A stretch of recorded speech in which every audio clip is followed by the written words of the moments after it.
Hi, this is Chris Young. Welcome to episode 100 of Contemplating Life. Wow, 100 episodes. Although all my podcasts are listenable, this one includes some charts and spreadsheets that you might want to view on YouTube.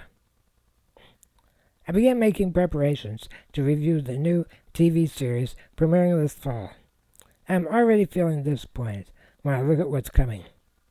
I doubt that I'll bother doing extensive reviews of all the new shows. I've only surveyed the broadcast TV schedule. I'm not sure if I can come up with an exhaustive list of what's available on cable and streaming. So I'm only referring to ABC, CBS, CW, Fox, and NBC. I count 12 new shows premiering in the coming months. 3 are half-hour comedies. 4 are reality competition shows. There's a documentary series. And 4 police and fire shows, 3 of which are spin-offs of existing series. The overall schedule of primetime broadcast TV does not resemble the kind of schedule that was typical just a few years ago. I've compiled some statistics that shock me. There are 91 hours of broadcast network programming per week. ABC, CBS, and NBC each have 21 hours per week. Fox has 16 per week, and CW just 12 hours per week. Reality competition shows lead the list with 22 hours, or 24.2%. Police and fire dramas capture 19 hours, which is 21%. Sports programming comes in third at 18 hours with a 19.8% share. Movies, specials, and variety shows occupy 7 hours per week. Sitcoms occupy 5 hours. Medical dramas, 4 hours. A full 6 hours per week of primetime network programming is specifically devoted to reruns. Now, in making my categories, I categorized Matlock and Elsbeth as legal dramas. I suppose I could have taken half of the 5 hours a week of Law and Order and called those legal as well. But ultimately, I classified all the Law and Order shows as police dramas. The character Elsbeth is a lawyer, but her show could be classified more as a police show. Let's break down the new schedule on a network-by-network basis, starting with ABC. They kick off Sunday night with The Wonderful World of Disney and or other entertainment specials. Monday night we have Monday Night Football, which originated on ABC, later migrated to ESPN, and now is shown on ABC, ESPN, and ESPN2 simulcast. We get college football occupying Saturday night. Throughout the week, we have Grey's Anatomy returning for its 22nd season, and I doubt there'll be much new and different about that. Police procedural High Potential is a guilty pleasure, and it's returning for a second season. I'm enjoying that one. I continue to enjoy 911 as it enters its 9th season, and it's followed by a new spin-off, 911 Nashville. As much as I enjoy it, it won't be anything new, just more of the same. Note that the 911 franchise originated with Fox and then migrated to ABC a few years ago. Tim Allen's sitcom, Shifting Gears, returns, and it's typical of his 2 previous sitcoms. The sitcom Abbott Elementary is one of the few broadcast TV shows that is routinely nominated for Emmy Awards. However, it did not win any this year. News Magazine 2020 returns for its 39th season. The remaining 5 hours on ABC are devoted to reality competition shows. We have Dancing with the Stars, The Golden Bachelor, Shark Tank, and Celebrity Wheel of Fortune. Is there anything here that excites you? I'm going to enjoy High Potential and probably both 911s, but there's not much to see beyond that. Let's see what CBS has to offer. News magazines 60 Minutes and 48 Hours return.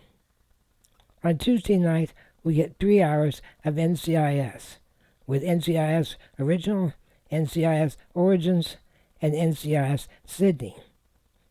All great shows, but nothing new to see here. My two favorite reality competition shows, Survivor and The Amazing Race, fill up Wednesday. These programs expanded from 60 to 90 minutes during the writers' and actors' strikes last year, and they're sticking with the expanded format. A new reality show, The Road, features aspiring artists who compete to become the next big music star while touring with the headlining superstar. Sitcoms The Neighborhood, George and Mandy, and Ghosts are joined by a newcomer, DMV, a workplace comedy about people who work in the DMV. I'm not excited. Now, when I learned that Marina Barkaran had a new show, I was really excited. On the other hand, I don't think casting her as a small-town sheriff in Sheriff Country is going to work very well. I remember that when Battlestar Galactica star Katie Sackhoff was cast in Longmire in a similar role a few years ago, that didn't work, and I don't expect Barkaran to work out in this kind of a role. I will check it out, but I don't have high hopes. Sheriff Country is brought to you by the same people who brought you Fire Country, which returns for another season. The popular missing persons procedural Tracker returns for its third season. Donnie Wahlberg returns as Danny Reagan in Boston Blue, which is listed as a new series, but face it, it's just a retooling of Blue Bloods in a different city without Tom Selleck. I'm looking forward to seeing former Star Trek Discovery star Sonequa Martin Green and Ernie Hudson joining the cast. I'm excited about the return of Kathy Bates and Matlock, which was one of the other rare broadcast shows to earn an Emmy nomination. She didn't win. I also enjoy Carrie Preston as the quirky lawyer Elsbeth. I hope to catch up on back seasons and watch some new ones. FBI returns for another season, however its spin-offs are absent from the schedule. The medical drama Watson returns for its second season, but I was unimpressed last year. That leaves us 2 hours on Saturday night, which CBS markets as Crime Time Saturday. In reality, it's just reruns of its various police shows. Now, it's nice that the Blue franchise is continuing, and I'm anxious for Matlock. The NCIS verse is enjoyable, but you've seen it all before. Moving along, I haven't watched any CW Network shows since they canceled Supernatural and all of the DC comic shows. Having abandoned that genre, the network was also known for young adult dramas and family shows, but they are all absent from the upcoming schedule. Sunday night will be a movie. Saturday will have sports programming. Tuesday is filled up with the WWE. We get 3 hours of magic per week, featuring Penn and Teller, which I really enjoy, as well as 2 nights of Masters of Illusion, which doesn't work for me for some reason. Thursday night, we get a reality police ride-along show, Police 24/7, followed by a rerun of Police 24/7. Wednesday, I believe, breaks the record for the longest named show of the year, with Law and Order Toronto Criminal Intent. Nothing new here. Move along. Previously unknown to me is a sci-fi police show called Wildcards, which returns for a new season. I may have to check that out. The only bright spot in the CW schedule might be a documentary miniseries titled TV We Love, and it'll cover classic shows like I Love Lucy and The Brady Bunch. So tell me, where are the big hits such as Supernatural, Veronica Mars, Riverdale, and Vampire Diaries? It's sad to see this network as a shell of its former self. Speaking of networks that are a shell of their former selves, let's look at Fox. Sunday night sees the return of 4 adult animated series that have been a staple of the Fox schedule for many years. It kicks off with The Simpsons, which will premiere its 37th season, continuing its streak as the longest-running scripted TV show in history. This is followed by Universal Basic Guys, which I gave a scathing review of last year. I've never seen the returning series Crapopopolis or Bob's Burgers. Friday and Saturday are devoted completely to college sports. Tuesday night is the only night of scripted live-action shows on Fox, featuring the return of series Murder in a Small Town and Doc. Everything else on Fox is a reality competition show. We have Celebrity Name That Tune, Celebrity Weakest Link.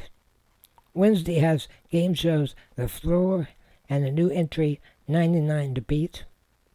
Thursday gives us the return of Hell's Kitchen and Special Forces World's Toughest Test. As I said, the network that brought you such popular shows such as The X-Files, 24, Bones, Prison Break, Beverly Hills 90210, Lucifer, The Resident, and Fringe has disappeared. Fox is not what it used to be.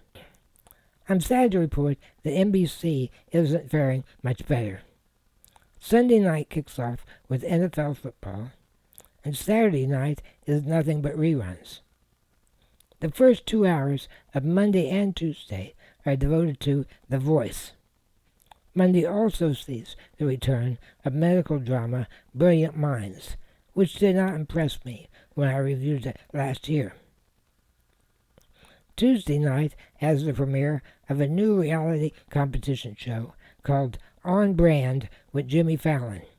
It will also air again on Friday night. As best I can tell from the previews, this is simply a reboot of The Apprentice, blissfully without its former host. Contestants who are marketing experts compete designing marketing campaigns. In mid-fall, Tuesday will be handed over to the return of NBA on NBC. In late fall, The Voice is reduced from 2 hours to 1 hour, making room for the return of a sitcom, St. Denis Medical. This is followed by a new sitcom, The Paper, a mockumentary about a small-town newspaper that tries to survive by bringing in volunteer reporters. The series is currently streaming on Peacock Plus, essentially making this a rerun on broadcast TV. It's produced by the team that brought you The Office. Chicago Wednesday returns with Chicago Med, Chicago Fire, and Chicago PD. Law and Order Thursday returns with the original Law and Order, followed by SVU and Criminal Intent. In late fall, On Brand is replaced by the return of the Reba McEntire sitcom Happy's Place, followed by a new mockumentary, Stumbles, about junior college cheerleaders. This does not have me jumping for joy. Friday is rounded out by 2 hours of Dateline NBC. While the Law and Order and Chicago franchises remain popular, where are the hit sitcoms like Seinfeld, or the quality family dramas like Parenthood and This Is Us? None of the new shows planned this fall are going to show us anything new or different. Now, for several years, I've been bemoaning the death of broadcast television, at least when it comes to quality content. And this year's Emmy Awards continued the trend away from broadcast towards streaming. Let's look at some numbers. We'll look at all the major categories awarded by the Academy of Television Arts and Sciences, aka the Emmy Awards, that were given out at the ceremony on September 14, 2025.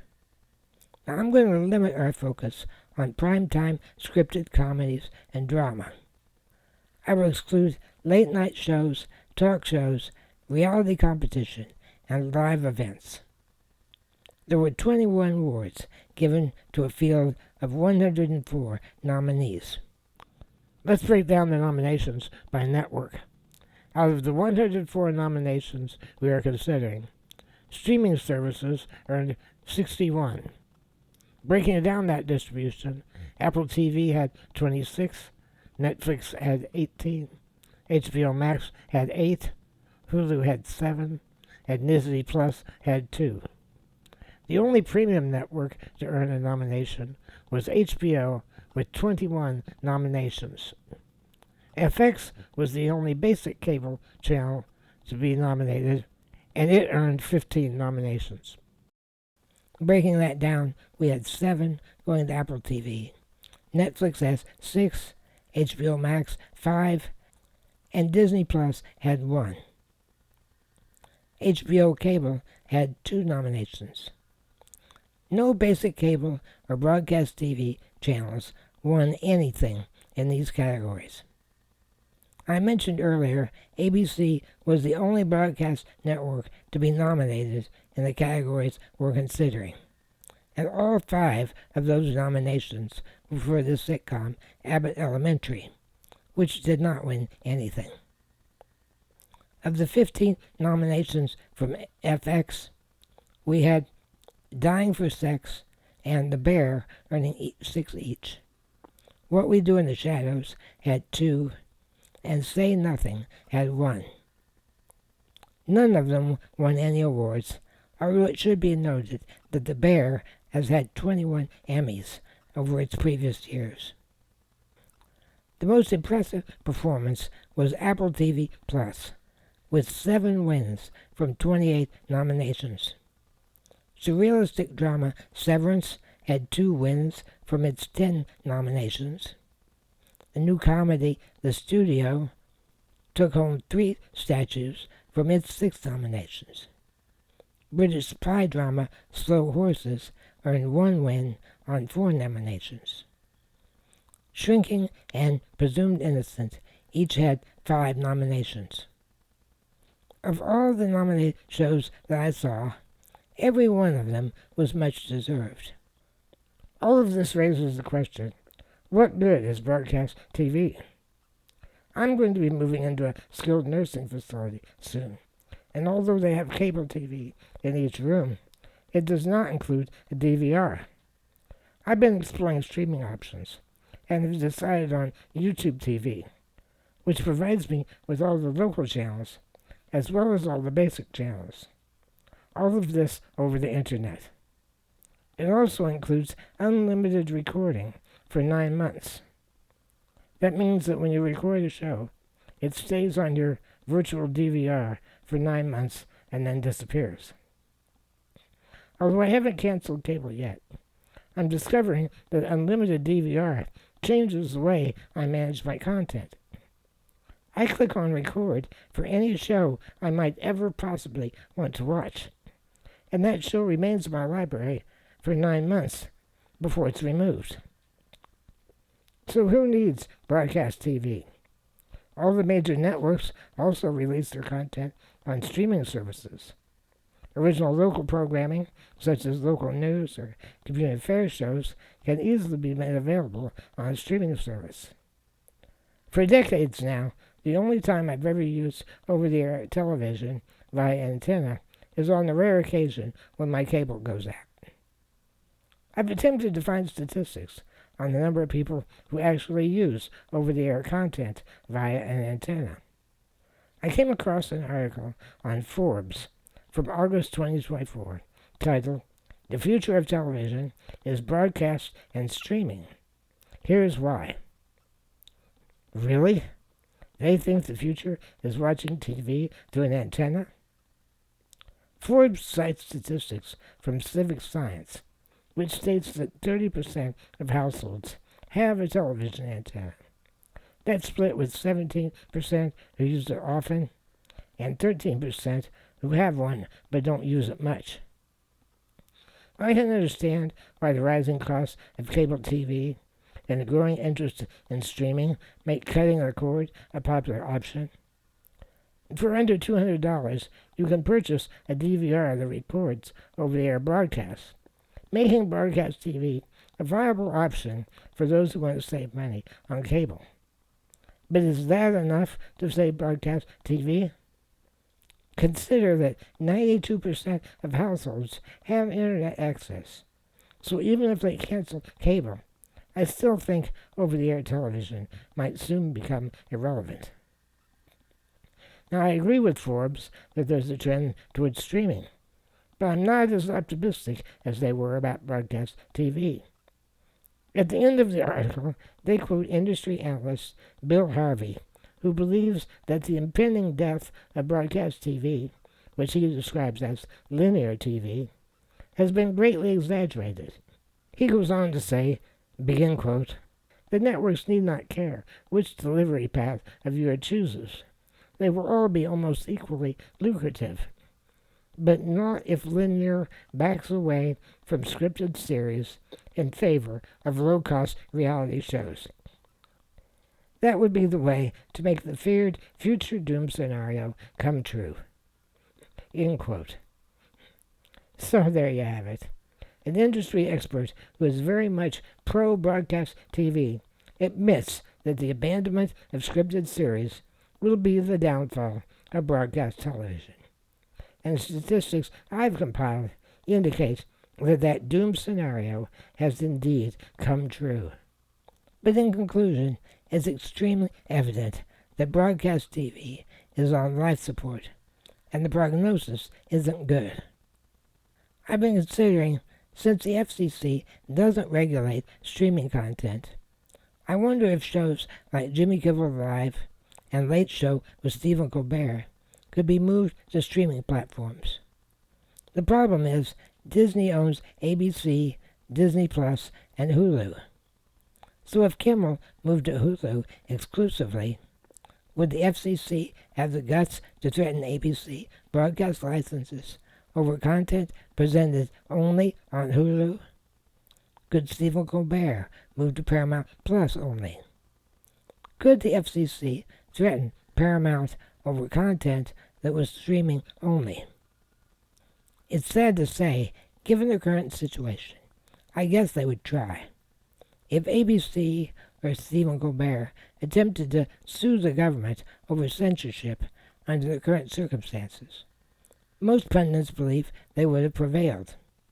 However, if Kimmel and Colbert were exclusively on streaming services, and the government tried to punish parent companies by revoking their broadcast licenses, I think they would have even stronger case to push back. The problem is, neither Disney nor Paramount seems to have the necessary spine to bring such a case. Perhaps a streaming service that is not owned by a media company which also has broadcast licenses would be less likely to be censored.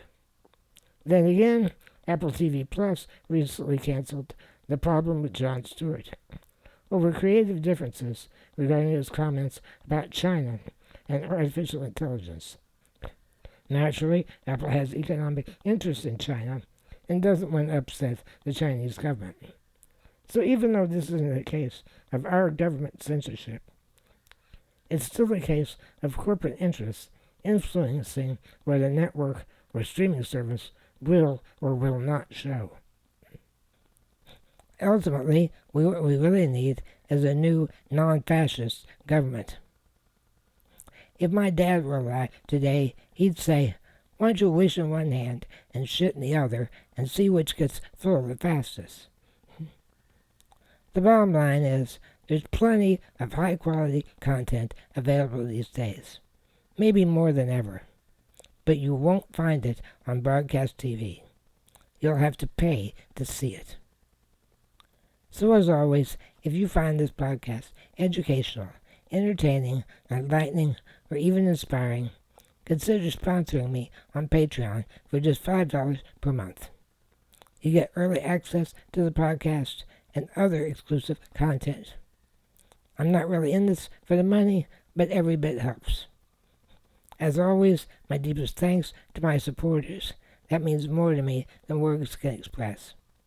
And please post links and share on social media so I can grow my audience.